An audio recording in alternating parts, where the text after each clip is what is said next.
ఖమ్మం జిల్లాలో మరో YCP social media కార్యకర్త విచారణకు హాజరయ్యాడు. పులివెందులకు చెందిన ముత్తంరెడ్డి ప్రవీణ్ కుమార్ రెడ్డి వినాయక చవితి విగ్రహాల మీద సోషల్ మీడియాలో అనుచిత వ్యాఖ్యలు చేసినట్టు సంతనూతలపాడు పోలీస్ స్టేషన్లో కేసు నమోదైంది.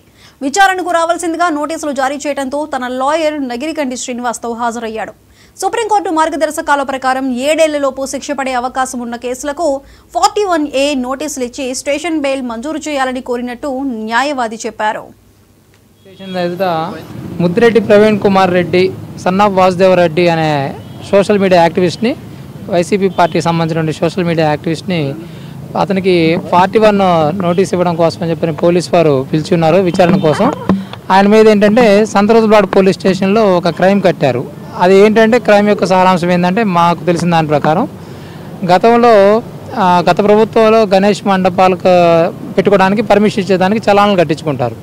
అయితే ఏంటంటే ఈ ప్రభుత్వం వచ్చిన తర్వాత విగ్రహాల ఎత్తును బట్టి నిర్ణయించారనే దాని మీద నుంచి ఒక పోస్ట్ పెట్టాడు అతను. అది పోస్ట్ ఎక్కడ పులివెందుల్లో తన ట్విట్టర్ అకౌంట్లో పెట్టాడని, అతనికి ఏంటంటే దాదాపుగా 8,000 మంది వ్యూస్ ఉన్నారని, దానికి సంబంధించి విచారణ కోసం ఆయన పిలిచారు. ఇప్పుడు విచారణ కోసం ఆయన లోపల ఉన్నారు. ఇప్పుడు దాని గురించి మేమేం అడుగుతామంటే లాయర్లుగా ఇందులో నోటీసులో పొందుపరిచిన విషయాలన్నీ కూడా సెక్షన్లు అన్నీ కూడా 7 సంవత్సరాల లోపు శిక్ష పడే అవకాశం ఉండే నేరాలు కాబట్టి Harnesh Kumar versus state of Bihar అనే జడ్జిమెంట్ అనుసరించి 7 సంవత్సరాల లోపు శిక్ష పడే కేసులన్నింటిలో కూడా 41 CRPC నోటీసు ఇవ్వమని సుప్రీంకోర్టు గతంలోనే ఉత్తర్వులు ఇచ్చున్నారు.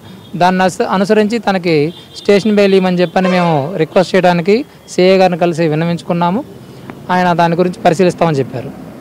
ఆయనకు వచ్చేటప్పటికి కొన్ని సోషల్ మీడియాకు సంబంధించి సెక్షన్ 67 IT యాక్టు, అట్లాగే ఇప్పుడు కొత్తగా మొన్న జూలై 1, 2024 నుంచి అమల్లోకి వచ్చినటువంటి కొన్ని సెక్షన్లు అంటే ఏంటంటే గ్రూపుల్ని రెచ్చగొట్టే విధంగా ఒకటి, తర్వాత విద్వేషాలు రెచ్చగొట్టే విధంగా ఒకటి, అట్లా అని చెప్పని కొన్ని సెక్షన్లు పెట్టున్నారు.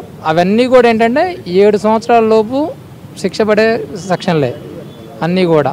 మ్యాక్సిమం ఏంటంటే సెక్షన్ 67 సెక్షన్ IT యాక్ట్ ప్రకారం ఏంటంటే దానికి మ్యాక్సిమం పనిష్మెంట్ 5 years ఉందన్నమాట. కాబట్టి మేమేమన్నామంటే